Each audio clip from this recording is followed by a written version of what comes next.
Bien le bonjour, chers téléspectateurs et téléspectatrices de la télé au cœur de nos défis. Nous sommes lundi, un nouveau jour, une nouvelle semaine, mais surtout un nouveau mois puisque nous sommes aujourd'hui le 1er mars 2021 et j'espère que vous avez passé un agréable mois de février jusque-là et que le mois de mars démarre de la meilleure des manières possibles pour vous. En tout cas, on vous réitère nos remerciements pour votre fidélité, pour votre accompagnement à la construction de BF1 et surtout, merci de choisir le Loft. Alors aujourd'hui, 1er mars, eh bien, c'est le début d'un mois et c'est également le jour qui termine un événement commémoré par la communauté noire de la diaspora. Il s'agit de la Black History Month, donc, qui dure du 1er février au 1er mars, donc le dernier jour. C'est aujourd'hui. On a bien voulu en parler et pour ce faire, je ne suis pas seule sur ce plateau.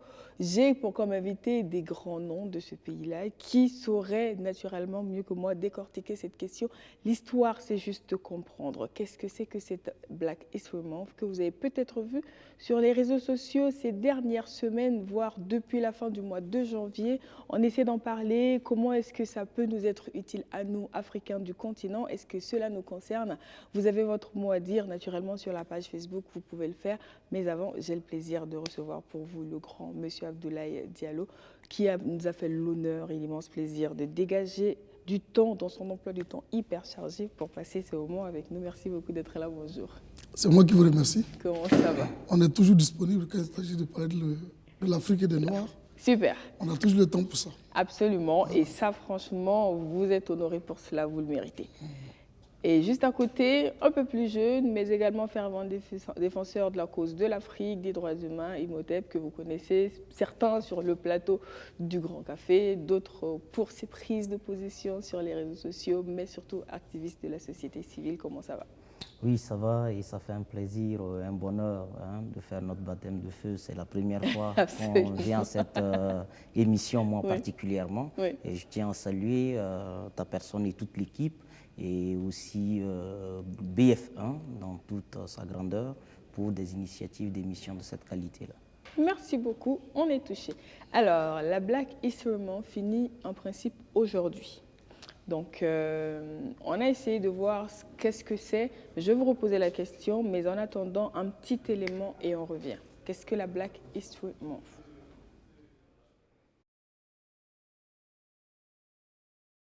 Le mois de l'histoire des Noirs ou encore Black Story Month est une commémoration de l'histoire de la diaspora africaine qui a été célébrée pour la première fois aux États-Unis en 1976 par le président américain Gerald Ford. Depuis, il est célébré chaque année au mois de février. D'autres pays ont emboîté le pas des États-Unis. Allons à la découverte de leur histoire. En France, un premier Black Story Month a été organisé en février 2018 par l'association Memories and Partage. Il a été également tenu l'année suivante. Mais en 2020, la 3e édition a dû être annulée en raison de la pandémie de la COVID-19. En Afrique, 7 pays d'Afrique ont célébré le mois de l'histoire des Noirs du 1er au 29 février 2020 à l'initiative de Mélina Seymour. Ce fut la première année durant laquelle cet événement se déroule sur le continent africain avec l'implication de la société civile, des associations, des acteurs culturels et économiques, des chercheurs, des historiens et des autorités. Les pays concernés étaient le Bénin qui d'ailleurs a été l'épicentre des activités, le Burkina Faso, le Cameroun, les Comores, la Côte d'Ivoire, le Sénégal et le Tchad. Il faut aussi noter la mobilisation du Togo et du Congo, même s'ils n'ont pas pu tenir les activités. Ils ne sont pas seuls. Les pays comme le Canada, l'Irlande et la Grande-Bretagne commémorent également chaque année la Black Story Month ou encore Mois de l'histoire des Noirs. Un mois qui s'achève aujourd'hui, mais qui au départ était une semaine. Oui, tout à fait. Je pense qu'il faut effectivement compléter le reportage qui a été fait et surtout rendre hommage à celui qui est à l'origine de cette Black History Month, qui est donc Goodwin Carter Woodson, qui est le deuxième afro-américain à avoir un doctorat à la célèbre université de Harvard. Et vous savez qu'on l'a empêché d'enseigner dans cette université parce qu'il était noir. Et c'est lui, en 1915, qui a lancé l'idée, parce que l'histoire des Noirs était sous-enseignée dans les écoles, et qui a sorti d'ailleurs un livre qui était très distribué un peu sous les manteaux. En 1933, le livre donc Mist, The Education of Negro. Of Negro, exactement. Parce qu'à l'époque, c'est vrai que ça s'appelait la Negro History Week. Oui, et donc c'est lui qui a créé en 1926 la Negro History Week. Et en réalité, là on a parlé du président Gerald Ford. En fait, Gerald Ford n'a fait qu'officialiser quelque chose qui se célébrait. Depuis cette période, de la Negro Week History, on est passé à la Negro History Month. Yes. Déjà dans les années 68, 69, c'était célébré déjà par la communauté noire. Et c'était très célèbre. En réalité, le président n'a fait que valider quelque chose qui, dans tous les cas, s'était déjà imposé. C'est ça. Voilà. Exactement. Donc ça, il faut rendre effectivement. Exactement, c'est pour ça que je voulais qu'on vienne sur ça, pour l'ajouter comme complément d'information à ce qui a été dit. Ford n'avait pas le choix que de récupérer quelque chose qui était en train de prendre de l'ampleur et donc d'en faire un moment officiel de l'histoire des États-Unis. Dans tous les cas, on ne peut pas faire l'histoire des États-Unis sans parler des Noirs. Exactement. La pierre angulaire de l'histoire des États-Unis. Ah, naturellement. Et surtout, il faut dire que Carter, il est fils d'esclave. Même s'il est né après l'abolition de l'esclavage, il est fils d'esclave. Fils d'esclave, tout à fait. Donc, naturellement, il naît un peu coupé de l'histoire de ses origines au-delà de ses parents et de ses grands-parents esclaves. Donc, quand une personne comme ça décide de mettre l'histoire au cœur de son combat, qu'est-ce qui peut expliquer ça, selon vous? Non, je pense que c'est... D'abord, c'est le vécu. Quand on voit toute l'histoire des États-Unis racontée souvent dans certains films, dans certains livres, c'est une histoire dure, douloureuse. Vous voyez, un jeune homme comme lui, qui a dû faire le lycée à 20 ans. Il avait déjà 20 ans révolus quand il partait en 6e. C'est parce qu'il est noir. Il n'a pas la chance que les Blancs ont eue. Mais ça veut dire que c'est des gens comme ça qui ont conçu aussi l'histoire des États-Unis. Des gens téméraires, donc qui a pris conscience très tôt, certainement de sa mission. Comme Frantz Fanon a dit, lui, il a dû découvrir très tôt sa mission et il a décidé de l'accomplir. Il trouve que une des clés pour résoudre le problème des Noirs, c'est déjà que les gens connaissent leur histoire. Ils ne savent pas d'où ils viennent. Exactement. Les esclaves, à un moment donné, on a travaillé à faire une sorte de vide de la mémoire pour les couper de leur histoire. Et donc, je pense que lui, il était mu par cette volonté de restaurer la conscience historique. D'accord. Et ça, c'est une œuvre. Aujourd'hui, on parle encore de Carter. Exactement. Voilà. On ne l'oublie pas. Voilà. Je pense que c'est l'histoire, ce qu'on appelle le rôle de l'individu dans l'histoire. Il y a toujours des gens mus par certaines ambitions, par un vécu. Et c'était sa réaction, parce que lui, il est historien. Il a étudié l'histoire, il a un doctorat en histoire. C'est quand même le deuxième noir à obtenir un doctorat à Harvard, qui est une université prestigieuse. Et donc, il fallait qu'il fasse quelque chose. Et je pense que c'est ça. Il a écrit, il a fait des conférences, il a parcouru, voyagé un peu partout pour distiller cette information. Mais c'est vrai qu'il a été aussi certainement influencé par toute cette littérature des panafricanistes qui existent, les William Du Bois et tout ça. Il a dû boire toute cette littérature, les garver, et donc forcément, il a dû sentir à un moment donné qu'il y avait quelque chose à faire. Alors, aujourd'hui, est-ce que quand on parle de cette Black History Month, je me tourne vers Imhotep, est-ce que ça concerne les Africains du continent? Alors, il faut dire déjà qu'il y avait une nuance à l'époque, c'était le Black American History Month. Ce qui veut dire que c'était bien localisé et on pensait que la préoccupation, elle était uniquement imposable aux Afro-descendants américains. Et que c'est eux qui avaient une grosse préoccupation de connaître leur histoire. Sauf que plus tard, on se rend plus compte qu'il y a une préoccupation parce que l'une des difficultés à laquelle ils vont se heurter, c'est qu'ils vont vouloir prendre appui sur l'Afrique en espérant qu'elle puisse alimenter le contenu et le besoin de se reconnecter. Et à cette période-là, ils se rendent compte que le besoin est tout aussi criard en Afrique parce qu'il y a un total blackout sur la conscience historique des Noirs et qu'il fallait l'élargir en retenant tout simplement la dénomination Black History Month pour l'élargir aux autres communautés et résoudre le besoin que les Africains ont de se reconnecter et de se connaître davantage. Et je pense que de plus en plus, à travers les évolutions de commémoration, on constate que l'Afrique s'implique elle s'invite, elle se rapproche de tous ceux qui sont à l'initiative de cela. Elle essaie de s'approprier cela pour aussi résoudre les problèmes pressants de connaître son histoire. Et cette année, par exemple, nous avons eu un grand monsieur, un panafricaniste de terrain. Je dis de terrain parce que c'est un monsieur qui parcourt la réalité de ce qui reste du patrimoine culturel, matériel et immatériel africain, qui, avec sa caméra, résume tout cela et le relate. C'était Lasconi, c'est un Congolais.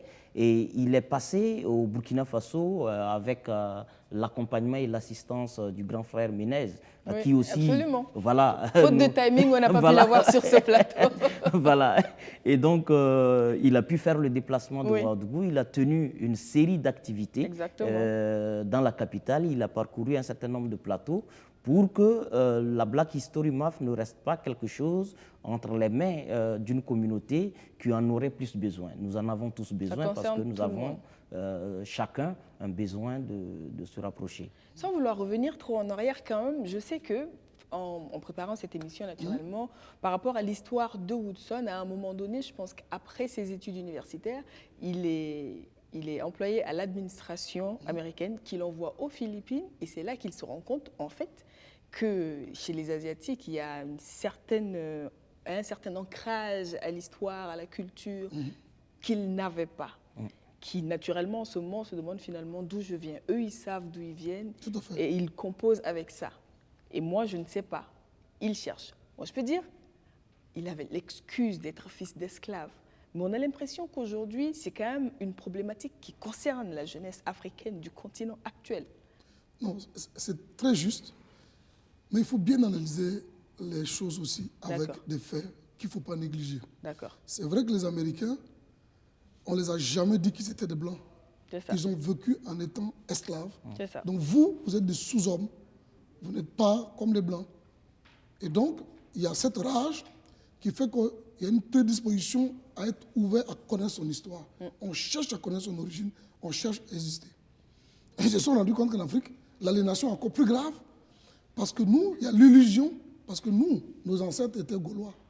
Nous, on est arrivé à un stade, parce que c'est que l'esclavage est terrible, mais la colonisation, c'est encore incroyable, la colonisation. Parce que la colonisation, c'est... On transforme le matérialité, on commence à croire que nous aussi, vraiment, nos ancêtres sont les Gaulois. Et c'est un système inique qui est installé. Du coup, la question de l'aliénation est plus forte en Afrique. Et ils ont compris ça tout de suite, que les Africains même sont plus aliénés que les Américains. Il y a des Américains qui connaissent mieux, parce qu'ils cherchent à connaître l'histoire des Noirs que des Africains. Donc notre problème est sérieux. Il est tellement sérieux qu'on doit le prendre sérieusement. Malheureusement, on ne prend pas ce problème sérieusement. Il y a tout un système d'éducation à revoir. Mais on ne peut pas grandir comme ça. On ne connaît pas notre histoire. Moi qui vous parle, il a fallu que j'arrive à l'université, qu'au détour d'un cours, d'une discussion, que je découvre Cheikh Anta Diop, par exemple. Je donne juste cet exemple. C'est un crime, ce n'est pas normal.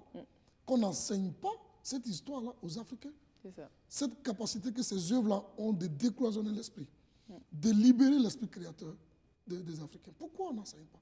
C'est pour ça que j'ai toujours dit que Senghor, c'est un criminel. Parce que le fait d'avoir empêché un savant comme Cheikh Anta Diop d'enseigner à Dakar pendant 20 ans, plus de 20 ans. Plus de 20 ans. Oui. C'est-à-dire 24 ans qu'il a empêché à Cheikh Anta Diop, qui avait le niveau, d'enseigner, de transmettre le savoir, de former des générations entières d'Africains qui soient capables de transmettre aussi le savoir. Mais c'est ça notre problème. Et là, aujourd'hui, quand on regarde la jeunesse, on peut la plaindre, mais on peut aussi l'excuser. Qu'est-ce qu'on a fait pour que cette jeunesse puisse avoir les clés? On n'a rien fait. On a continué à répéter les mêmes codes. On n'a pas eu le courage de briser la chaîne. Est-ce qu'aujourd'hui, on est dans une dynamique de la briser, cette chaîne? Parce que j'ai l'impression... Non, moi je pense qu'on a été bien piégés. On est tous embarqués dans un... Bon, aujourd'hui, de plus en plus, avec les réseaux sociaux, le discours est présent, c'est vrai. Moi, je félicite beaucoup ces jeunes-là, parce que moi, j'ai vu, ils ont rempli à plusieurs fois l'amphi assistant d'étudiants. J'ai vu des étudiants rester debout pendant 3-4 heures pour écouter. Nous, à l'époque, c'est vrai que la génération Cheikh Anta Diop, c'est des discours, l'histoire du calendrier africain. Mais quelle émission nous, on n'a pas fait? Quelle conférence nous, on n'a pas fait? Mais on n'a pas rempli des salles. Hein. Et à l'époque, vous voyez ce que je veux dire? Oui, ils remplissent. Et donc, ça veut dire qu'il y a un intérêt. Oui, et ces jeunes-là commencent à se former. Et c'est ça qui suscite l'espoir, vraiment. De dire, mais vous imaginez, on a un calendrier africain qui est le papa, ou comme c'est masculin, de tous les calendriers humains. Nous, aujourd'hui, on utilise le calendrier grégorien, qui est un brouillon. Et on se plaît à étudier. Bon, le mois de février, il est fini, le 28. Bon, peut-être dans quelques années, ça va finir. Il va finir dans 3 ans, le 29. Mais c'est quoi ça? Un mois, une semaine de 4 jours, et puis il y a 2 jours qui flottent. Ça, c'est quel calendrier? Les mois ont combien de semaines? Il n'y a aucune logique. Et puis l'année, c'est 365 jours, un quart. Mais c'est quoi? Pendant que les Africains ont inventé un calendrier qui est clair, carré, scientifique, qui correspond à des phénomènes astrologiques connus. Ils sont capables de suivre un phénomène pendant 1460 ans. Vous imaginez? Et on laisse ça de côté. 365 jours, un quart. Un quart. Ouais, le quart, là, il m'a fatigué au lycée avant que je comprenne. Mais vous savez quoi? Ce qu'on ne savait pas dans l'histoire, c'est qu'il y a un pape, parce qu'il y avait un flottement de 2 ou 3 jours. Et il y a un pape qui a décidé, qui a sorti une... comment ils appellent ça déjà à l'époque? Une note papale qui dit, ça devait être le 15 octobre. Il décrète que demain, là, ce n'est pas 15 octobre, mais c'est 17 octobre. Ouais. On ne s'encombre pas de ces 2 jours-là, tranquille. C'est comme ça qu'on a rattrapé ce décalage et qui fait qu'aujourd'hui, maintenant, ça va. Ça a l'air d'être un calendrier normal. Brouillon, ça. Même c'est comme même les mathématiques et vos divisions, là. Oui. Je fais tant, puis je retiens. C'est n'importe quoi. Allez-y voir les mathématiques africaines. Vous voyez comment c'est précis. Oui. Mais on n'enseigne pas ça aux enfants. C'est ça. Dans notre drame, il faut qu'on arrive à briser ça. C'est-à-dire à faire ce qu'on appelle la renaissance. Nous, on a étudié la Renaissance européenne, mais on ne sait pas ce que c'est. C'est quoi la Renaissance en Occident que nous, on a appris à l'école? C'est la redécouverte de l'Antiquité gréco-romaine. Les étudiants se sont révoltés pour dire, nous, on veut qu'on nous enseigne notre histoire de l'époque antique. On veut savoir c'est quoi la Grèce, c'est quoi la Rome antique. Enseignez-nous ça. Et c'est à partir de là qu'ils ont tiré les leçons de leur histoire. Ils ont commencé à apprendre à connaître les Socrates, les grands philosophes. Et c'est comme ça que l'Occident a commencé à inventer, à créer et à faire sa renaissance, à faire sa révolution technologique en s'inspirant. Mais nous, on attend quoi pour le faire? Il faut qu'on le fasse. Souvent aujourd'hui, quand vous dites aux gens l'Égypte pharaonique, ils vous regardent comme un passéiste. Je dis non, ce n'est pas du passéisme. C'est la reconnexion aux coordonnées générales de l'histoire. C'est pour créer, réveiller le colosse là, le bâtisseur qui dort en chacun de nous là. C'est celui-là qu'on veut réveiller. Et pour le réveiller, il faut que tu vibres avec tes ancêtres. Si tu ne vis pas avec tes ancêtres, ça va être difficile. Donc on a du travail. C'est sûr. Si les autres ont besoin de revenir aux sources, c'est dire que, alors que la source originelle, quand même. Est-ce qu'aujourd'hui, justement, vous le dites, quand on parle de l'Égypte pharaonique, on a l'impression d'être passéiste, mais quand on parle de la source originelle de toute chose qui part de l'Afrique, est-ce qu'on a besoin juste d'être un discours de nostalgique en mode la belle époque africaine où on était? Est-ce qu'on a l'impression que c'est quelque chose qui peut encore revenir? Je pense surtout qu'on prend notre passé avec une certaine légèreté. D'accord. On la minimise, on la prend comme un fait banal. Les intellectuels africains, une catégorie assez importante, ce n'est pas eux tous. Il y a eu des gens qui ont joué leur rôle comme le grand frère, qui jouent toujours leur rôle. Il y a des gens comme Cheikh Anta Diop, comme Joseph Kizerbo, comme Norbert Zongo. Il y a des intellectuels méritants qui ont reconnu que nous ne pouvons pas faire un bond qualitatif dans l'avenir sans avoir un appui. Et l'appui, c'est la culture, c'est la conscience historique de soi. On a quitté où, on est où et on veut aller où. Cette triptyque-là, elle est imposée à tous les peuples. Si nous admirons les dragons chinois aujourd'hui, vous le dites tantôt, c'est en étant aux Philippines, il a vu l'importance, l'ancrage culturel, l'appui que constitue leur patrimoine matériel et immatériel qui ne les empêche pas d'évoluer. La culture n'a pas pour but de nous bloquer, elle ne nous stagne pas. Ce n'est pas l'illusion d'avoir vécu quelque chose de suffisamment dépassé qui était très brillant, mais qui ne reviendra plus jamais. C'est prendre témoignage de ce que les aînés ont fait, de ce qu'ils ont laissé comme héritage, et voir comment, à notre tour, nous cédons un héritage. Aujourd'hui, qu'est-ce qu'on va céder aux plus jeunes, si ce n'est la culture française, américaine et le reste. Et nous allons participer au crime culturel, au crime de la diversité qui consiste à uniformiser le monde, à dire que les langues qui ont dignité d'être parlées, c'est jamais nos langues, parce qu'elles n'ont pas valeur d'être capables d'exprimer les mathématiques, la médecine. Pour l'exprimer, il faut les codifier dans des langues qui ne sont pas connues de tous. Voyez-vous, Lilian Thuram, qu'ils avaient invité à une édition de Ciné Droit Libre, qui était le parrain, disait à l'Institut français qu'il était brutalisé de constater que jusqu'en 2016 ou c'est 18, que des enfants au Burkina Faso qui n'ont pas pour langue de naissance le français partaient à l'école dans une langue qu'ils ne comprennent pas, eux et leurs parents. Comment on fait le suivi parental? Comment on améliore les résultats? Je décide, hein, si j'ai dit que j'ai appris, j'ai appris. Et c'est comme ça, beaucoup d'enfants mal intentionnés mentent à leurs parents. Et finalement, c'est le maître ou le surveillant qui dit, mais non, ce que l'enfant a dit, c'est pas vrai, parce que le papa, il n'a pas les capacités de la langue parlée à l'école. Là encore, c'est quand on a une petite classe où on peut suivre voilà, tout le monde. Voilà. Grande classe, Donc, en France, on ne peut pas aller à l'école dans une langue qui n'est pas comprise par les citoyens français. Donc, il ne peut pas aller à l'école en chinois. C'est même des enjeux stratégiques de survie de soi. En Chine, on ne va pas aller à l'école en arabe. Ce n'est pas parce qu'ils n'aiment pas l'arabe ou ce n'est pas parce qu'ils n'ont pas la volonté d'apprendre l'arabe un jour. On l'apprend plus tard. On l'apprend. Et aujourd'hui, on a des gens qui parlent français, qui parlent arabe, qui parlent anglais. C'est un plus. Bien sûr. Mais il faut partir de quelque part. Il faut partir de soi parce que la langue, ce n'est pas un véhicule innocent. Ce n'est pas un outil de communication vide de tout contenu idéologique. Et l'expérience n'a-t-il pas démontré que justement les enfants qui commencent l'école dans leur langue maternelle avancent plus vite que les autres? Bien sûr. C'est démontré, Cheikh Anta Diop le disait, qu'un Africain, un jeune Africain, même à 5 ans, 6 ans, est capable de comprendre le concept mathématique qui dit un point qui se déplace décrit une ligne. Mais comme il doit apprendre ça en français, on est obligé d'attendre qu'il fasse ces 6 années d'apprentissage de la langue à l'école primaire pour arriver en 6e avant de commencer à comprendre qu'un point qui se déplace décrit une ligne. Vous voyez ce que je veux dire? Donc le retard accumulé. C'est démontré aussi que souvent, dans la langue, quand vous prenez la langue comme le poulard, si vous enseignez le poulard, les mathématiques, les enfants vont comprendre plus rapidement. Parce que les noms même de désignation des objets, là, il y a la mathématique déjà. Il y a un jeune là, un chercheur mauritanien qui vient de sortir ça, génial. Il dit, l'enfant qui n'a jamais vu un melon, qui n'a jamais vu une corde, rien qu'à la prononciation, si tu lui présentes les 2 éléments, il va tout de suite savoir qu'est-ce qui est melon, qu'est-ce qui est corde. Parce que dans la manière de dire les mots, ça suggère la forme même de l'objet. Donc, on peut reconnaître très facilement un objet rien que par le nom. Donc, la langue, c'est important. Bien sûr. Mais vous voyez, en fait, pour revenir à votre question, moi, ce que je trouve dramatique et où j'ai vraiment honte, c'est que je me rends compte que on a beau avoir des smartphones, avoir tout ce qu'on a aujourd'hui, en termes de créativité, on n'a même pas atteint le 1 millième de ce que nos ancêtres ont créé.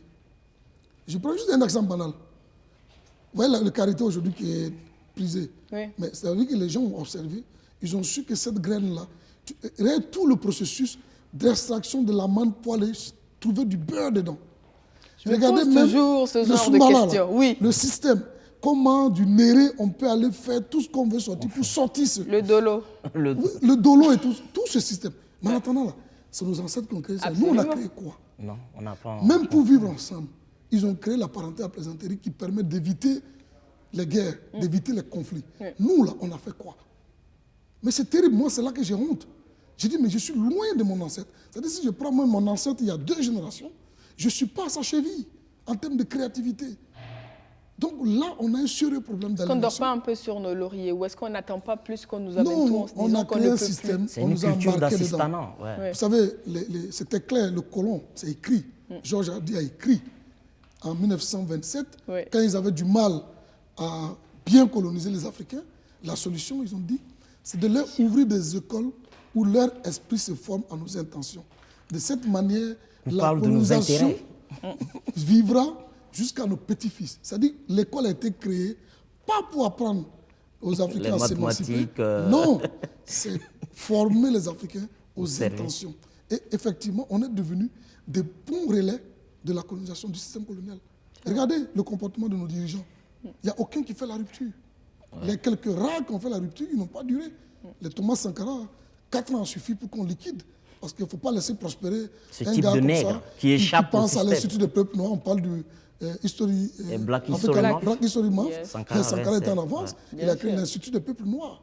Donc il était déjà dans cette dynamique de dire créons les conditions pour restaurer la conscience historique. Il avait invité Cheikh Anta Diop. Malheureusement, Cheikh Anta Diop est monté au ciel juste avant de venir à Ouagadougou. Donc des gens comme ça, si on les laisse vivre longtemps, évidemment, Sankara serait très favorable à changer le système éducatif. Et si un pays comme le Burkina fait l'expérience du changement du système éducatif avec des résultats, mais tous les pays vont suivre. Prenez en Afrique les pays qui s'en sortent. C'est tous les pays où ils parlent leur langue. C'est clair. J'ai quand même une question par rapport au fait qu'il l'a dit tantôt, on est un peu dans un esprit d'assistanat, on a tendance à attendre et voir venir de l'extérieur. Oui. Est-ce que cette question de la Black History Month n'est pas dans le même scénario? Est-ce que si c'était parti de l'Afrique, ça allait avoir cette ampleur-là? Alors, il y a une chose assez importante. Le besoin de se connaître et de s'aimer naît lorsqu'on n'est plus avec soi-même, lorsqu'on est loin de soi-même. Et donc, le panafricanisme naît hors du continent, non pas parce que les Africains qui y vivent sont moins amoureux du continent, mais parce que ceux qui ont fait l'expérience d'autres rencontres se sont rendus compte combien était important la culture, la connaissance de soi, combien c'était riche d'être soi-même. Vous savez très bien qu'il y a une sorte d'illusion qu'on a vendue aux Africains en leur disant si vous blanchissez, si vous devenez blanc, par tous les codes, vous vivrez plus heureux.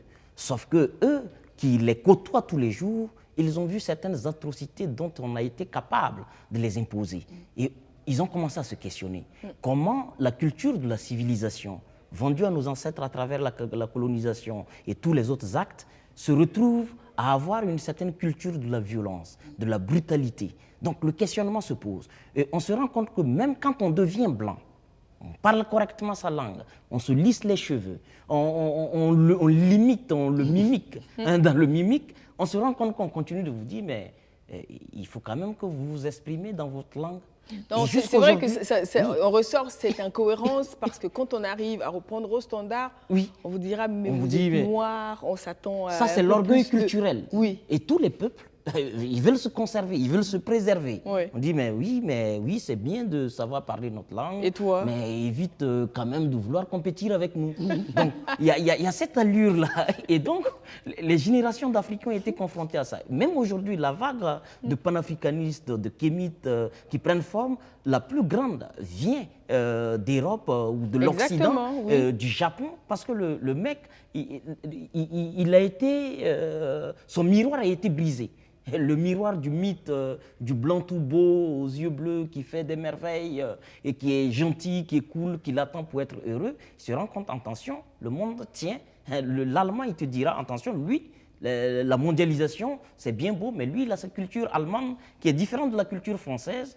Le Belge te dira qu'il préfère les frites, belges parce qu'elles ont une typicité qui fait que c'est différent. Oui. Donc, on se rend compte que les autres revendiquent leur universalité à partir d'un amour d'eux-mêmes.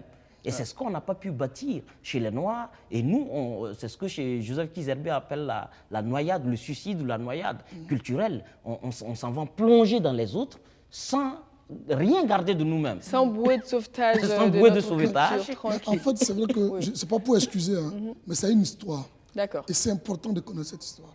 C'est important de connaître que l'Afrique a été agressée, mais sérieusement agressée. Aujourd'hui, les États-Unis sont ce qu'ils sont. Parce qu'il y a eu l'esclavage. Mais vous imaginez dans l'économie ce que ça représente d'avoir la main-d'œuvre gratuite. Vous imaginez, vous ne payez personne. Rien. Les gens travaillent cadeau pour vous. Vous les frappez en plus. Forcément, vous devenez riche. Bah oui. Donc toute l'économie, et ce n'est pas pour rien que tous les grands ports mondialement connus, c'était des ports de transit des esclaves. C'est tous ces ports qui se sont spécialisés dans la vente des esclaves. C'est un commerce lucratif. C'est un commerce, mais c'est une manne financière incroyable. Et l'Afrique a été vidée de tout son élément créatif. Parce que c'est qui on prend? On croit que c'est les vieux coulants fatigués. Non, c'est les jeunes vigoureux. Donc j'ai choisi le bois d'ébène, ça va même des noms. voyez ce que je veux dire? Donc, quelqu'un qui a Parce toutes ses facultés physiques, intellectuelles et tout qu'on déplace. Vous voyez ce que je veux dire? C'est sûr qu'ils n'ont pas besoin des terres de l'Afrique. On prive l'Afrique de tous ces bras valides et on va les mettre en esclavage ailleurs. On les met dans des conditions de violence. C'est important de connaître cette histoire. C'est important de prendre conscience de la violence de cette histoire-là. Et donc de réaliser qu'en réalité, pour sortir de ça, ce n'est pas le strict minimum.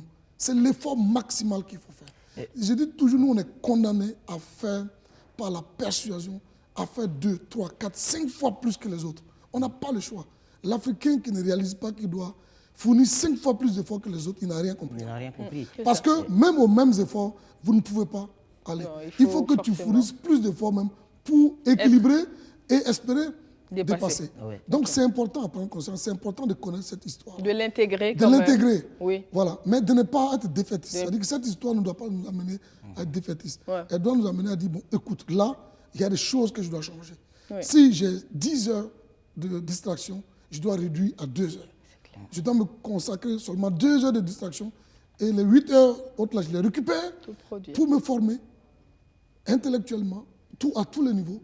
Parce que quand on dit ça, les gens pensent qu'il faut forcément aller, c'est les connaissances livrées. Ce n'est pas ça seulement. Il y a un vieux qui a assis au village. C'est une bibliothèque, il a toutes les connaissances. Mais il faut aller s'abreuver. C'est ça. On ne le fait pas. On n'a pas ce réflexe. Aujourd'hui, on veut tout trouver sur Internet. Les mémoires, ils sont en train de faire des mémoires sur les ancêtres des autres. Combien de mémoires Rousseau et la démocratie. Sur Rousseau, sur Kant, sur Socrate. Mais et justement, je voulais savoir. Mais franchement, il y a combien de mémoires sur Kizerbo? C'est ça, en fait. Il y a combien de mémoires sur Cheikh Anta Diop? C'est là où il y a une culpabilité. Il y a combien de mémoires sur Sankara que nous devons porter. Il faut assumer que... Est-ce que l'Afrique raconte assez l'Afrique? Pas du tout, mais pas du tout. Moi, j'étais enseignant, j'ai enseigné dans les lycées. Le programme qu'on m'a donné, j'étais enseignant d'histoire et géo. J'étais obligé de dire à mes élèves, bon voilà, ça c'est le programme qu'on m'a donné. Quand vous devez être évalué sur la base de ce programme, je fais ce programme, mais s'il vous plaît, on va s'aménager nous-mêmes 1 heure à chaque fois où je vais vous parler d'autres choses. Je vais vous parler de votre histoire. Et effectivement, j'avais cette heure-là où je parlais de Cheikh Anta Diop. J'enseignais tout ça à mes élèves. Bon, ça, c'est l'effort que j'ai fait à mon niveau personnel. Mais ça doit être un effort au niveau politique. C'est-à-dire qu'on doit avoir des dirigeants suffisamment courageux pour dire, maintenant, là, on change. Et on commence petit. À partir du CP1, là, même si c'est photo d'un dirigeant, même si c'est juste dire aux enfants que les pharaons, là, c'est des Africains. C'est eux qui ont créé toute la civilisation humaine. Toute la science, là, c'est venu d'eux. Juste ces petites idées-là. Mettez ça dans la tête des enfants. Ensuite, petit à petit, vous ajoutez. Et connaître aussi, c'est qui les Naba Wobro, c'est qui ceci. Il faut qu'on sache. Sortir du danger de l'histoire. On nous dit la colonne voulait les chanoines. Et c'est tout. Ils sont descendus. Mais dites que c'est des criminels. Qu'est-ce qu'ils ont rencontré en face? Qu'est-ce que nous, on a fait? Dites aux enfants que c'est des criminels. Et qu'en face d'eux, ils ont eu des hommes de valeur. Certes qu'ils ont massacré, mais c'est des hommes de valeur qui défendaient cet homme de valeur. C'est cette histoire-là qu'il faut trouver la stratégie. Et ça, c'est une volonté politique. C'est ça. Voilà. Absolument. Et ça peut se décider. Je suis dirigeant, je décide. J'ai réuni tous les enseignants. J'ai dit, moi, je veux que d'ici 10 ans, on intègre l'enseignement de notre histoire dans notre système éducatif. Enseignez tout ce que vous enseignez là. Mais s'il vous plaît, à côté, rajoutez ces éléments-là, au moins. Mais est-ce que vous pensez qu'on peut... On peut quand même écrire, nous, le contenu de notre enseignement. Ah bah si. On peut décider d'éliminer 2 cours en philosophie sur des philosophes à 2 balles. Qui étaient racistes en plus. Des racistes. Par exemple, celui qui dit que le Hegel. Il est brutal. Mais il ne faut pas enseigner Hegel aux enfants. C'est violent. À mon avis, hein. Moi, je dirais qu'il faut peut-être l'enseigner entièrement. Ou l'enseigner entièrement. C'est-à-dire que quand vous dites Hegel a dit ça, à côté, il faut dire la bêtise de Hegel qui dit que l'Afrique est un continent ahistorique, qui n'a pas d'histoire. Et dire aussi aux gens, parce qu'on a beaucoup de marxistes-léninistes, que Karl Marx a malheureusement suivi Hegel. Parce que lui, sa référence, c'était Hegel. Et donc, même Karl Marx a fait l'erreur de croire que l'Afrique est un continent ahistorique. Donc, malheureusement, il n'a pas écrit pour les Africains. Parce qu'ils n'ont pas tenu compte de ce berceau de civilisation que constitue l'Afrique. Parce qu'il y a 2 berceaux de civilisation. Quand vous négligez ça, vous ne comprenez pas l'humanité. Vous ne comprenez pas, vous serez choqué comme Godwin.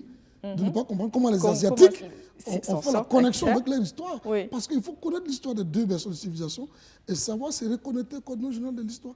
Est-ce qu'on peut forcer la main à nos dirigeants comme à l'image de Woodson? Parce que quand même, ça part de lui, de sa volonté. Mais eux, ils ont fait. Ils ont fait une marche. Oui. Ils n'ont pas été reçus. Ils ont, mais ça a quand même pris des années. Une activité et c'était jeune, ils ont réalisé que, mais dis donc, les gars, on est en brousse pour parler comme mes frères ivoiriens, mais il faut quand même qu'on dise au ministre de l'enseignement supérieur, pardon, enseigner Kizerbo, intégrer ceci. et puis au moins les deux là déjà, on peut commencer. Oui. Mais ils ont fait la marche, ils n'ont pas été reçus. Mais peut-être que ça viendra, parce que de 1976, quand même, il y a eu des années, de nombreuses années, pour que finalement... Ailleurs, il y a des avancées. Il faut saluer. Au Sénégal, je pense que la pression a payé et ils ont intégré l'enseignement de Cheikh Anta Diop. Quand même. Ou ils sont en train de l'intégrer dans le système éducatif. C'est déjà ça. Moi, chaque fois que je donne, notre expérience de Cheikh Anta Diop, on nous trouve passionnés, fanatiques. Mais je vous dis, s'il vous plaît, allez-y lire. Vous allez comprendre notre fanatisme. C'est ça. Quand un professeur titulaire des universités, un savant comme Obenga, Théophile, vous parle de Cheikh Anta Diop comme d'un divin, mais moi, je suis qui? Lui, son niveau qu'il atteint, c'est un collègue de Cheikh Anta Diop. Mais il est passionné de Cheikh Anta Diop. Il vous dit qu'on ne sait pas l'apport de ce savant-là à l'Afrique. On n'en a pas conscience. Et vous voulez que moi, je dise quoi? Moi, un petit... Où est-ce que je veux dire? Et souvent, les gens ne font pas le pas. Et c'est ça qu'il faut faire, le pas. Aller souvent se former, s'informer. Aller vers. Voilà. Et je dis, il faut qu'on cherche à avoir nous-mêmes. Et c'est ce que Cheikh Anta Diop nous enseigne. Ayez toujours votre propre opinion. C'est très important. Comparez le maximum.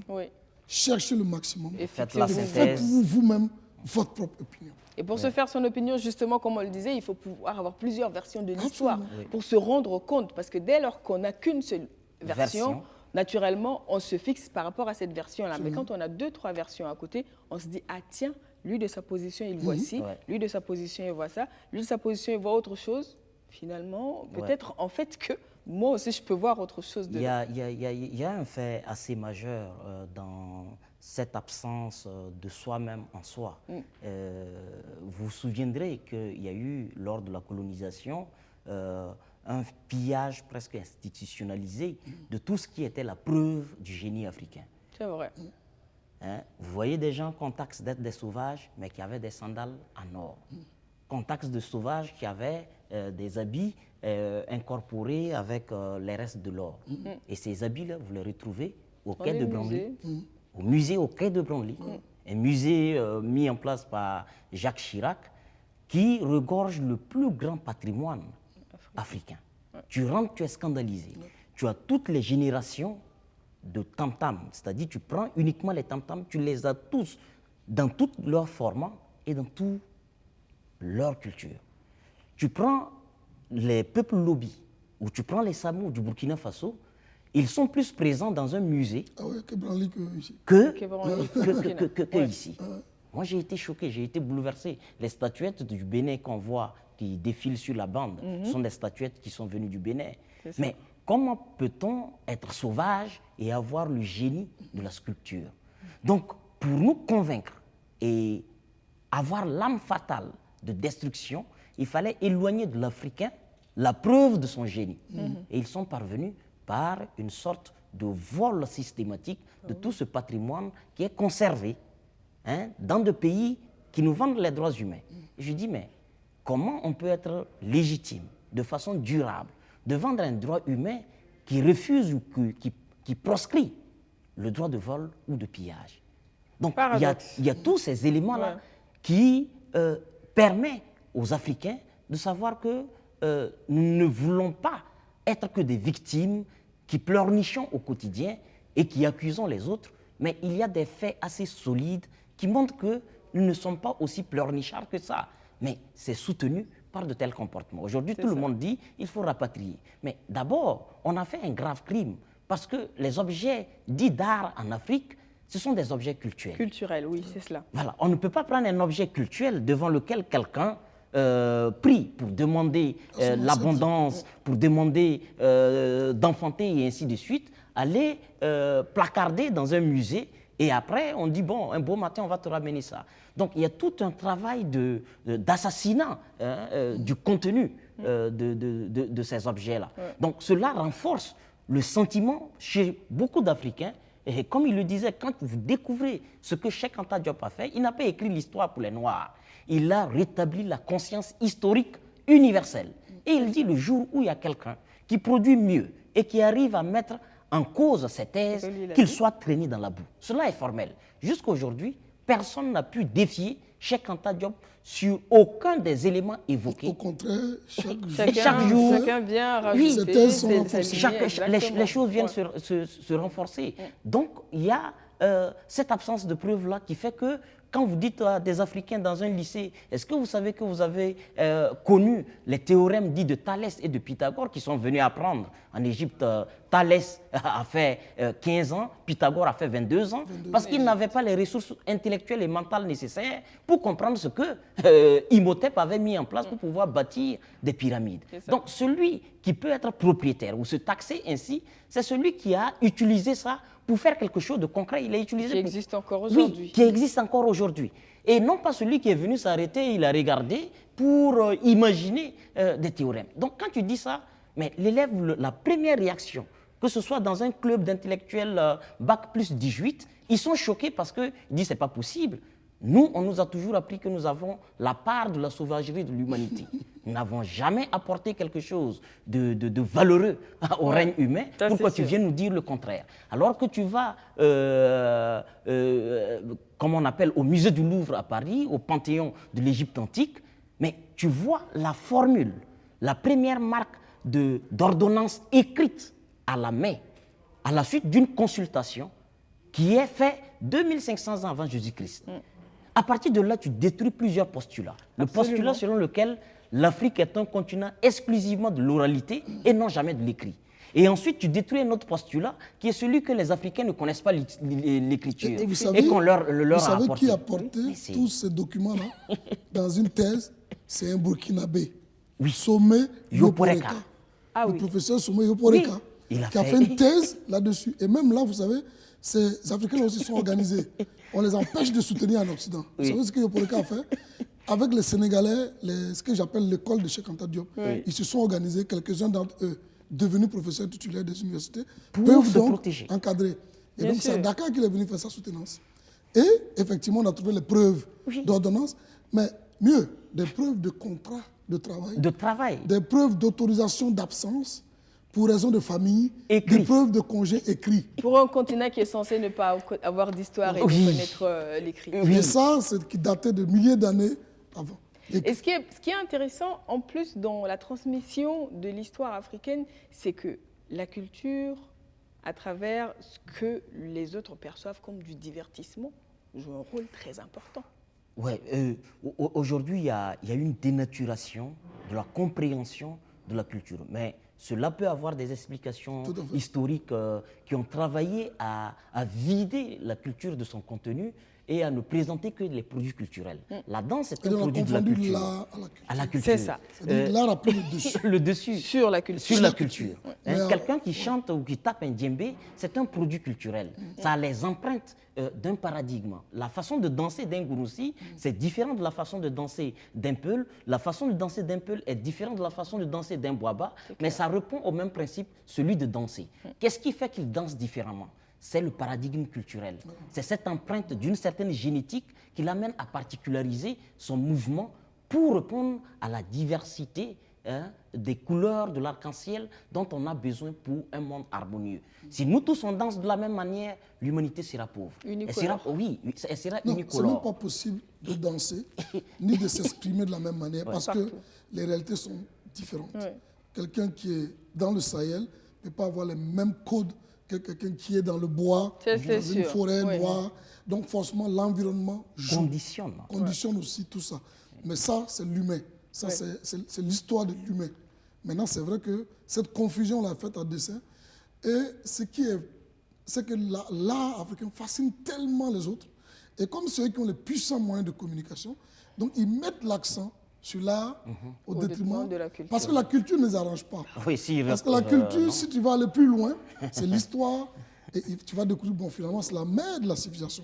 Ça n'arrange pas le système actuel de savoir que, finalement, les Africains qu'on déconsidère, les Africains qu'on a mis en esclavage, les Africains qu'on a colonisés, sont à l'origine de tout.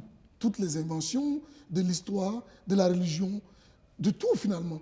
Mais ça ne passe pas comme information. Oui, mais ça, il faut préciser. Souvent, on dit, oui, vous faites de l'hérocentrisme parce que vous êtes noir, vous vous attribuez tout. Non, il ne s'agit pas de ça. Il faut le clarifier et de dire que c'est des faits. Ce sont des faits historiques. Ouais. Et que si il fallait dire que l'humanité a commencé en Australie, nous devons le dire avec le même enthousiasme et le même courage. Parce que ça serait vrai. Et que c'est vrai. Voilà. Mais pourquoi on dit que tout a évolué en Afrique avant d'être répandu dans le monde? C'est tout simplement lié au fait que la première humanité à se manifester sur la Terre s'est manifestée en Afrique sous l'équateur, tout simplement. Oui. Et donc, le fait qu'on est pigmenté, ce n'est pas parce que Dieu ne nous veut pas blanc, mais c'est un écran protecteur naturel contre les radiations ultraviolettes produites par le soleil, c'est tout. Équateur, tranquille, oui, direct. C'est pas plus compliqué. Et aujourd'hui, les Africains ont un avantage. On ne doit pas avoir un complexe. Ont un avantage sanitaire par rapport à la Covid, par rapport aux autres. Scientifiquement, on n'a pas le courage de l'avouer. Mais moi, je prends quand même le risque de dire qu'il y a un principe. Je n'ai pas fait la médecine, mais au moins, on a appris et on sait que les rayons ultraviolets en contact avec le cholestérol créent la vitamine D. La vitamine D renforce l'immunité d'un corps. C'est où sur la Terre on a plus de soleil et où il peut avoir un avantage comparatif de résister à une maladie comme la Covid. Au point que Donald Trump a dit qu'il faut faire bain de soleil. Bain de soleil, ils sont allés prescrire ça. Mais il y a eu des époques aux États-Unis. Mais ça, c'était ma première prescription. Mais je n'ai pas son niveau. Donc C'est vrai que c'est un débat où il y a justement Jean-Paul Mbelek, au moment où on a annoncé l'hécatombe en Afrique, il a dit non, il n'y aura pas l'hécatombe. Et il a donné les raisons. Et une des raisons, c'est justement la capacité que les Africains ont avec les rayons du soleil de synthétiser la vitamine D. Et tout le monde sait que ça protège contre, ça renforce le système immunitaire. Lui pense qu'à cause de ça, il y aura moins. Et il y a un médecin nigérian aussi qui est venu confirmer plus tard, parce qu'ils ont fait une étude et se sont rendus compte que la plupart de ceux qui décèdent en majorité de la Covid, là, c'est souvent des gens aisés en Afrique.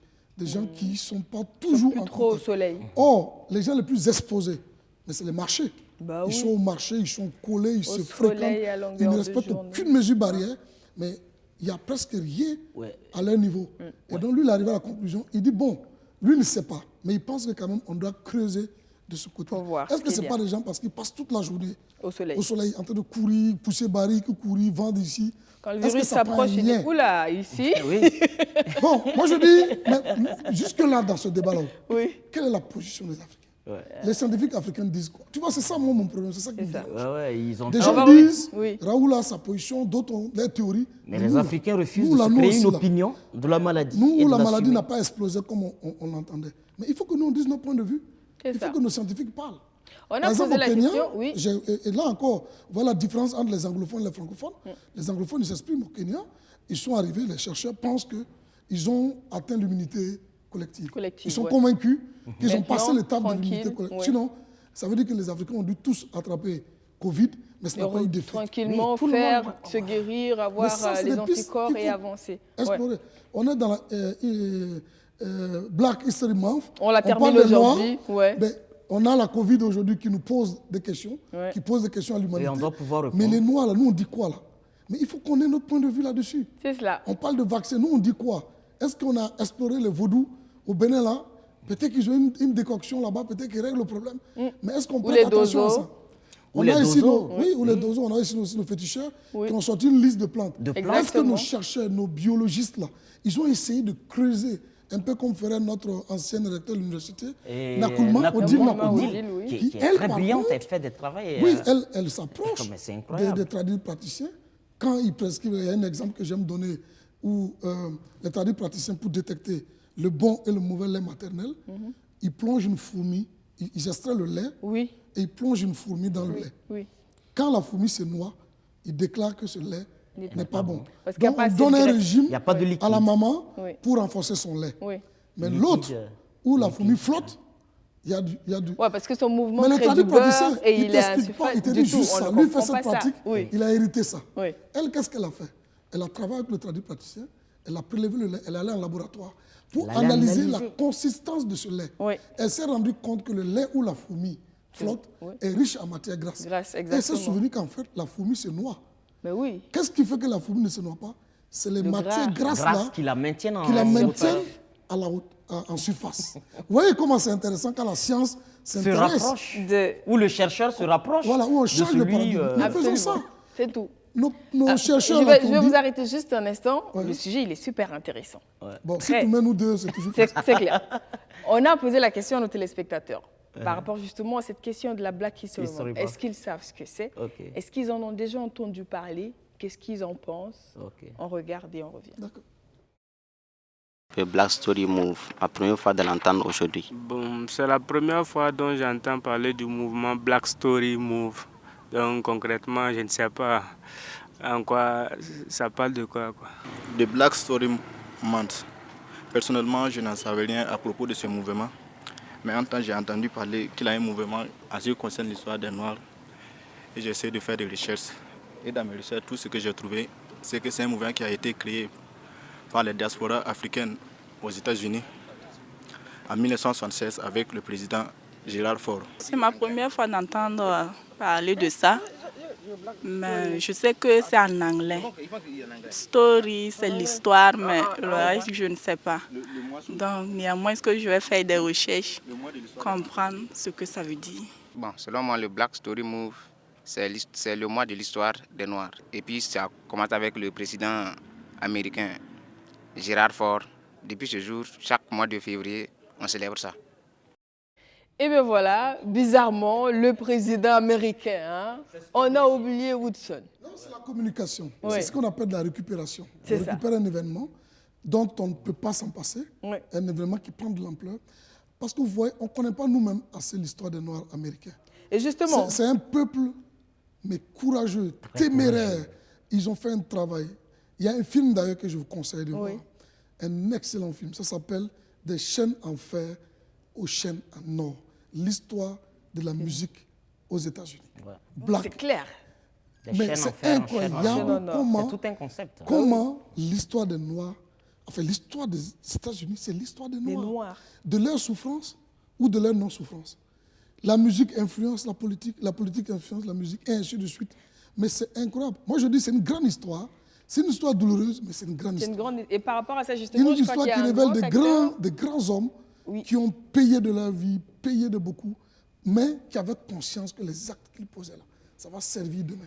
Pour demain. Et ça, c'est important à savoir. Bon, la communication domine. Morgan Freeman, grand acteur américain, il fait partie de ceux qui ne sont pas forcément fans de la Black History Month.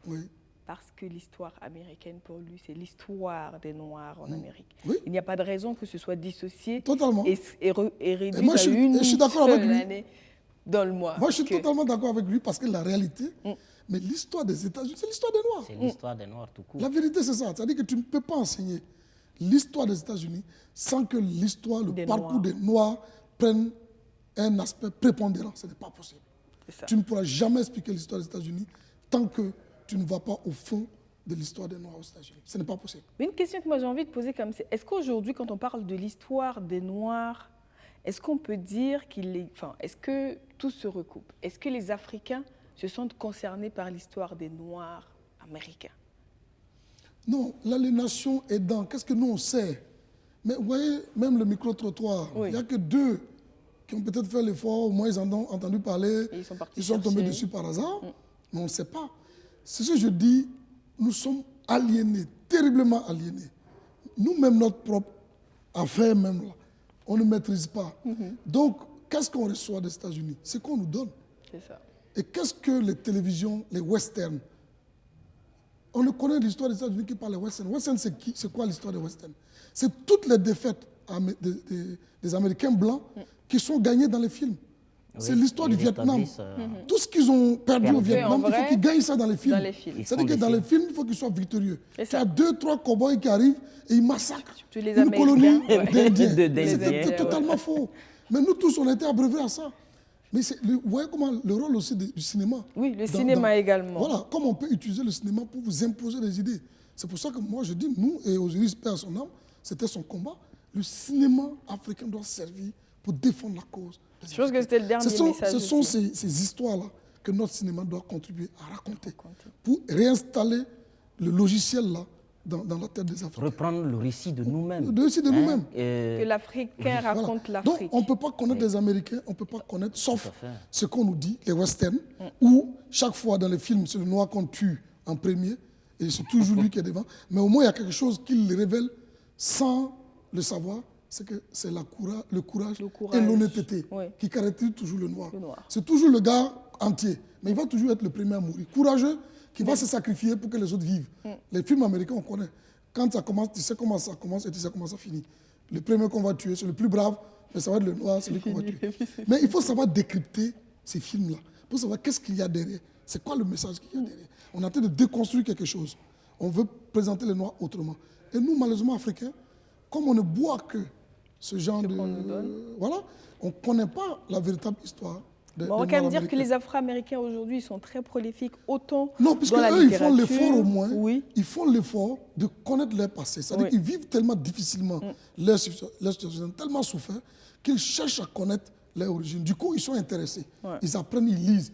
Et eux, mais à Atlanta, Cheikh Anta Diop, c'est un dieu. Oui, il est célébré. Chaque 5 avril, si je ne me trompe pas, c'est Dr Cheikh Anta Diop Day. Ils ne rigolent pas avec Atlanta. ça. Et quand ils parlent, ils disent c'est notre ancêtre. Notre ancêtre. Parce que Cheikh Anta Diop est venu donner presque la dernière couche qui manquait. Les faits historiques indiscutables. C'est-à-dire, il y a ce que tu dis, que tu crois, tu es convaincu. Dont tu n'as pas la Mais preuve. après, il y a quelqu'un qui vient. Et puis qui établit la preuve de ce que tu croyais. De manière scientifique et rigoureuse, te dit voilà la preuve scientifique irréfutable. On ne discute pas. Vous voulez aller plus loin? Ok. Même la mélanine, il prend la mélanine sur une momie. Il teste, il dit le taux de mélanine qu'il y a dans cette momie-là, c'est la preuve que c'était un noir. Mais le débat est fini. Oui. Et il est allé dans tous les domaines, la langue. Mais il a pris tous les domaines possibles. Chaque aspect. Et chaque aspect. Vous voyez, donc ce travail-là, c'est ce qu'un de mes collègues appelle la finitude. La finitude, ça dit que, comme on dit, après ça, le débat est fini. Tranquille. Maintenant, si tu veux, tu prends des pans et tu développes. Et c'est ce que beaucoup d'Africains ont compris. Et beaucoup d'Américains, ils ont ce que j'appelle l'école Cheikh Anta Diop, le docteur Ashanti Molefe. Tous ces gars, le travail qu'ils font, c'est incroyable. Mais il faut une production intellectuelle incroyable. Les livres qui sortent chaque année. Quand vous savez que Cheikh Anta Diop est enseigné comme matière, c'est une matière qui s'appelle Cheikh Anta Diop. Ah oui? Oui. Aux États-Unis. Oui, tu vas suivre ton cours de Cheikh Anta Diop. Mais nous, on ne fait pas ça. Au Sénégal, même, il n'y a pas. L'université porte son nom. Ce que j'ai dit au recteur de l'université Cheikh Anta Diop à l'époque, j'ai dit, mais monsieur Seck, l'université porte le nom de Cheikh Anta Diop. Il n'y a pas une matière Cheikh Anta Diop. Même moi, je pense que à côté ici, on doit avoir une matière où on enseigne ces grands-là. On dit qui ils ils sont, qu'est-ce qu'ils ont fait. C'est important. Les gens négligent. Mais c'est tellement important. Moi, quand je prends ma propre histoire, moi, peut-être j'étais destiné à être un véritable voyou. Mais non, je dis ça comme ça. Mais quand je tombe sur Cheikh Anta Diop, c'est vrai que j'avais des préoccupations. Il y avait des choses qui me dérangeaient. Moi, j'avais un problème avec Dieu. J'avais l'impression que Dieu est injuste. Avec le noir. Oui, j'ai dit, mais Dieu là-même, je ne le comprends pas. Comment il crée des gens? Et puis il y a des gens qui sont maudits. Et puis il y a d'autres qui prospèrent. C'est vrai que la malédiction, on nous l'a intégrée aussi. Tu comprends? Et moi j'avais ce problème sérieux avec Dieu. Et quand je suis tombé sur Cheikh Anta Diop, je dis, en fait, ce n'est pas Dieu qui est le problème. C'est des gens qui ont parlé à sa place, qui ont manipulé, qui ont menti, qui ont dit que Dieu a dit ceci. Dieu n'a jamais dit ça. Ça m'a apaisé et ça m'a mis dans une autre position qui fait que voilà, je pris un autre chemin. Et même à l'université, sans étudier, je faisais partie des plus brillants. Je n'ai jamais été moins de 5e de ma promotion. J'étais dans les 5 premiers. Parce qu'on est dans une autre dynamique quand on comprend. Non, parce que Cheikh Anta Diop te donne même la clé. Libère ton génie. Il te met autonome dans une autre et manière de responsable. réfléchir. Qui fait que même dans ce que tu fais, tu es brillant. Tu es brillant. Et ça, je me tue, c'est ce que j'explique. Et ils ont suivi, Dieu merci, beaucoup de jeunes, toutes les conférences qu'on a faites partout. On est même allé dans les familles, projeter Cheikh Anta Diop, dire aux gens. Et aujourd'hui, on est fiers, quand je fais le bilan, de revendiquer beaucoup. Je prends quelqu'un comme Dr Amenofis. Les Burkinabés ne le connaissent pas parce qu'il est au Mali, mais il est astrophysicien. Ah oui. L'astrophysicien, il est responsable du département de physique à l'université de Bamako. Oui. Et il est venu, une année, je l'ai fait venir ici pour apprendre les mathématiques et la physique africaine. Oui. Tu es impressionné. Quand tu parles, tu ne veux plus qu'il s'arrête. Ah ben c'est sûr que quand on dit que quelqu'un maîtrise son sujet, on n'a pas envie de le... Et donc nous, c'est le plus important. Ouais. On a même poussé, il y a un jeune, peut-être que vous avez dû en entendre parler, Imhotep, qui a eu la médaille d'or de l'invention africaine. Oui. Lui, par exemple, c'était la même chose. Il était en classe de 4e. Et quand on lui a dit Cheikh Anta Diop savant, lui, ça l'a choqué. Il dit, mais le gars là, c'est un Africain. Je dis, oui, c'est un Africain, sénégalais. Il me dit, mais monsieur, comment un Sénégalais africain peut être savant? C'est vrai que dans son imaginaire, le noir n'est pas savant. De son parcours jusque-là, il n'y a pas ça, il n'y a pas ce scénario. On ne l'a jamais mis dans la tête qu'un noir peut être savant. Donc on a dû prendre le temps, j'ai pris le temps de lui expliquer c'est quoi un savant. Et maintenant, c'est qui Cheikh Anta Diop et pourquoi? Comme savant, c'est ça. Et que Cheikh Anta Diop est ci, donc forcément, il est savant. Et donc, il a compris. Et depuis ça, ces bricoles qu'il négligeait, il a commencé à donner de l'importance. Et il a créé ce qu'on appelle le Dharma, qui lutte contre le réchauffement climatique, contre la coupe abusive du bois. Et donc, c'est un réchaud qui, avec 50 francs de pétrole, qui produit la lumière bleue du gaz et qui peut cuire le benga à la même vitesse sa sauce. Et quand on fait le calcul, ça dit que chaque ménage dépense 10 fois moins avec le Dharma en termes d'énergie pour faire la cuisine. Et c'est sans fumer, sans dégrader l'environnement. L'environnement, pas d'impact carbone. Malheureusement, on n'a pas eu un seul opérateur économique assez téméraire, assez courageux pour dire je vais prendre cette invention-là et faire une production de masse et vendre. Et il est resté comme ça. Créer ma fortune à partir de ça, que de commander des voitures made in Japan pour en faire une fortune. Mais vous savez, les Africains, là, il faut juste changer le paradigme. C'est pas compliqué, mais regardez même sous la Covid. Combien de jeunes Burkinabés ont fait des inventions pour tester Covid? Le génie, il est là. Il est là. Ça, je pense qu'aujourd'hui, s'il y en a qui en doutent encore, je pense que le moment n'est plus au doute. Mais on a même MP3, notre jeune MP3 là, qui fabrique les structures, tous les grands concerts au Burkina, avec ascenseur. Mais il a fabriqué à des artisans ici. C'est pas importé. MP3, il roule dans ses propres voitures. Tranquille. Il a fabriqué lui-même. Oui, bien sûr. Il a 28 ans, le jeune. On a un qui a aussi inventé les feux tricolores, là. Exactement. Au soleil, il n'y a aucune suite. Il n'y a qu'un seul. Je pense qu'il y a qu'un, deux ou quelques carrefours. C'est tout. Mais c'est une suite de témoins. Mais ça, là, on doit changer tous nos feux. Absolument. On ne doit plus avoir de SAGEM. Parce que chaque SAGEM que vous implantez, vous enrichissez un autre pays. Et ça coûte plus cher. Ça coûte plus cher. En acquisition que le solaire qu'on produit. Et c'est le génie local. Donc, au lieu de le mettre en avance, pour stimuler les autres enfants qui sont dans les écoles. S'ils commencent à voir la science, la science proche d'eux, s'il sait que c'est son grand frère qui fait le feu tricolore, lui, il fera certainement les lampadaires. L'autre fera certainement les phares d'une voiture, et ainsi de suite. Donc, on va apprendre par chaîne, parce qu'on croit désormais. Mais s'il regarde la science derrière la Méditerranée, le temps de croire en soi, c'est énormément de moyens qu'on va perdre. Non, mais il y a surtout une grosse déconstruction. Une petite anecdote. À l'époque, la génération Cheikh Anta Diop, on a eu même l'idée, on dit, nous, on va les rencontrer. Blaise Compaoré. Pour lui filer un doc. Mais on n'a pas pu le rencontrer. C'était de lui dire, Monsieur le Président, on sait que vous êtes tenu par le système mondial. Mais s'il vous plaît, chaque État aussi doit avoir son système sa secret. Personnalité. Secret. Pardonnez, créez un truc secret à vous. Cherchez les chercheurs, les gars calés là, et soutenez-les franchement pour qu'ils créent. Et on a des gens qui peuvent créer. À l'époque, nous, au niveau de la génération, Cheikh Anta Diop, on capitalisait pas mal de génies. Les Dango, là, Mamadou Dango, il y avait pas mal comme ça autour de nous. Mais on avait un jeune là qui a disparu, il semble que des nouvelles est aussi en Israël. C'est quelqu'un qui était capable, il a créé un système pour calculer l'arrivée des chevaux. Ça s'appelle des nombres. C'est-à-dire qu'il a découvert en lisant l'Égypte pharaonique que les nombres, par rapport à un certain nombre de trucs astrologiques, la position du numéro 1 commande le 15, le 16 ou le 17, ainsi de suite. Et lui, il arrivait à faire les arrivées des chevaux. C'est-à-dire, à un cheval près, il te donne l'arrivée. Donc les gens n'allaient pas perdre du temps au PMU et ils allaient tous gagner. Il y a 10 ans. Je pense qu'il allait être surveillé de très près. Non, mais ça veut dire que lui, il a dit que son éthique l'interdit d'utiliser ça absolument. pour jouer Bien sûr. Mais un gars comme ça, on aurait pu l'exploiter dans un système parallèle pour qu'il crée. Et il y a plein de jeunes comme ça qui sont pleins de créativité. Mais il n'y a aucune possibilité de s'exprimer. Et pour moi, un État sérieux doit avoir ce système parallèle. Pour son orgueil personnel. Pour son orgueil personnel. Ouais. Et il y a par exemple, vous voyez, il y a un grand problème aujourd'hui entre les Américains descendants d'Amérique et les Africains qui, par fait d'immigration, se retrouvent là-bas. Oui. Alors, les Américains sur place qui ont évolué, qui ont vécu toutes les atrocités, à qui on a refusé le droit humain, c'est-à-dire que du fait qu'il est noir, il avait droit à l'école, on lui a refusé ça, qui s'est battu, qui a bâti et construit de ses mains et de son génie la Black House, parce qu'à un moment donné, on les accusait tellement d'être des fainéants, des paresseux, que parallèlement, ils ont développé une super puissance en banque, en économie, en santé, mais c'est le gouvernement central et fédéral américain qui avait 21 avions de chasse à détruire cette ville.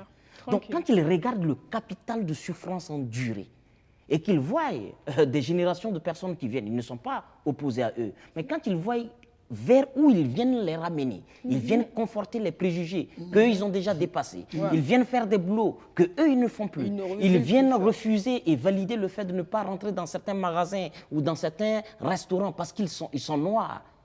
Et ils les considèrent comme des gens qui les ont vendus doublement. Vous nous avez vendus parce qu'ils ne tolèrent pas.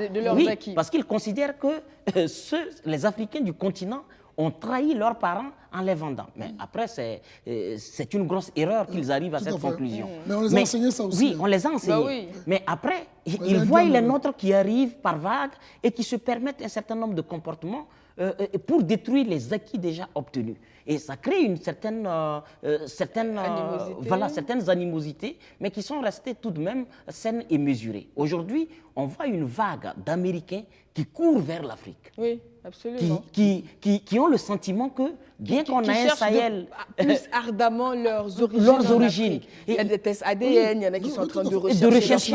Il y a un qui a retrouvé ses grands-parents à Garango, il est allé. Il y a un autre qui a créé la cité de la communauté noire, qui est en train de venir par l'eau, que ce soit au Burkina, que ce soit au Ghana. Au Ghana, il y a le plus grand acteur noir qui a annoncé officiellement sa venue et son installation là. Donc, pendant qu'ils pensent que l'Afrique est l'Eldorado, on a une vague d'Africains qui, par fait de l'auto-visa américain, je ne sais pas quelle fierté ça confère de se retrouver aux États-Unis par jeu de loterie. Moi, je crois au voyage et je crois que tout le monde a la chance. Il est important aujourd'hui. Mais quand tu es en présence d'Indiens, ils te demandent, toi tu es venu comme aux États-Unis, moi je suis venu, c'est mon pays qui m'a envoyé pour apprendre des choses, et toi on te demande, burkinabé, tu dis non, j'ai joué à la loterie et je suis venu. Donc tu perds un pan essentiel de ta fierté, de ton estime, et l'autre, lui, l'État a compris les enjeux qu'il représente. C'est ce qu'il était en train de décrire tout à l'heure en disant que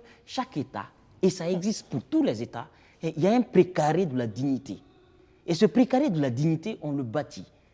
On prend les meilleurs paysans, on prend les meilleurs ferronniers, on prend les meilleurs en médecine.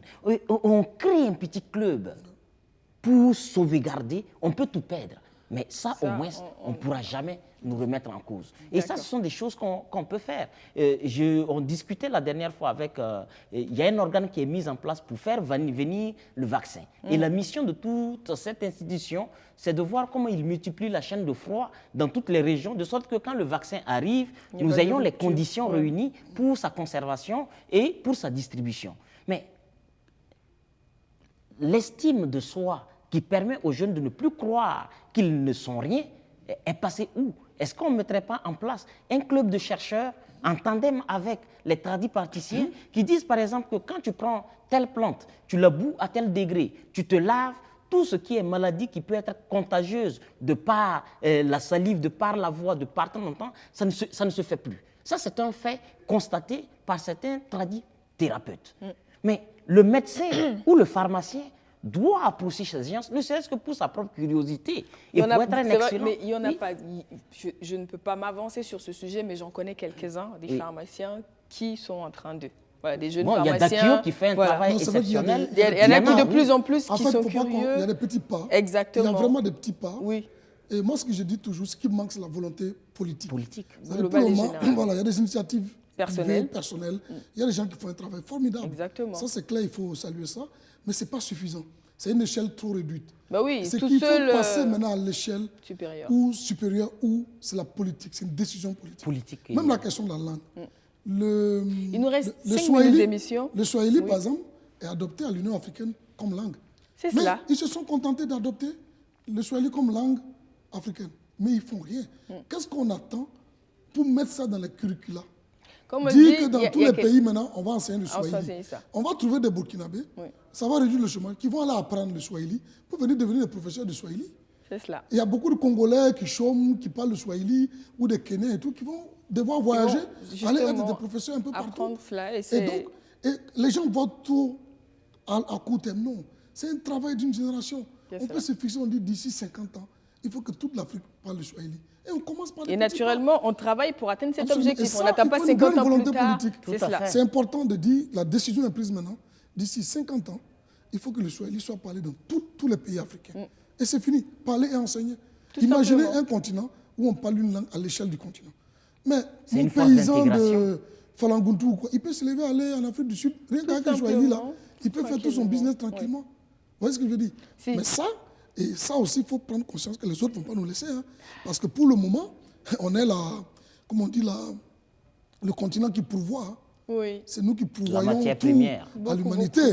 Donc les autres, pour ils vont pas nous regarder. Tant qu'on est là, à cette place-là, on ne dérange personne, tout le monde est content. Donc, chaque fois qu'on va vouloir changer, on sera des ennemis. Mais prenons conscience de ça et donc, ça veut dire être plus intelligent, plus futé que ça. Il reste 5 minutes d'émission. Ma dernière question, pour pas qu'on soit surpris par le temps. Oui. Donc, aujourd'hui, à l'étape où on est, où justement on se rend compte de cette vague d'intérêt pour l'Afrique, autant par les Africains que par les afrodescendants de la diaspora, cette envie de redécouvrir quelle est notre histoire, qu'est-ce que nos ancêtres ont contribué à construire sur cette planète Terre-là et quelle est la place de l'Afrique dans tout cela. Est-ce qu'aujourd'hui on peut dire que la Black History Month a tout son sens sur le continent? Ça a absolument tout son sens parce que ça va bâtir des Africains décomplexés, fiers, des Africains qui vont dégainer les armes de l'avenir par eux-mêmes.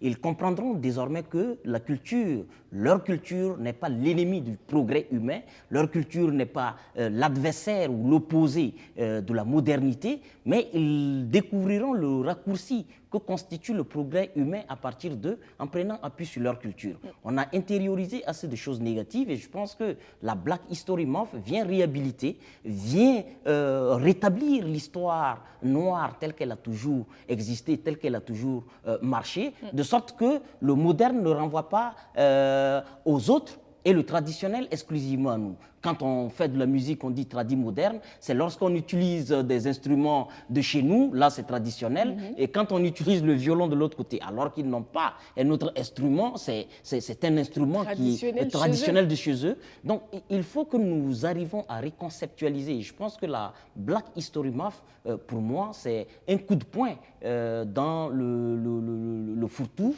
et qui va forcément libérer le génie créateur dont nous avons besoin, ce colosse africain qui est encore absent.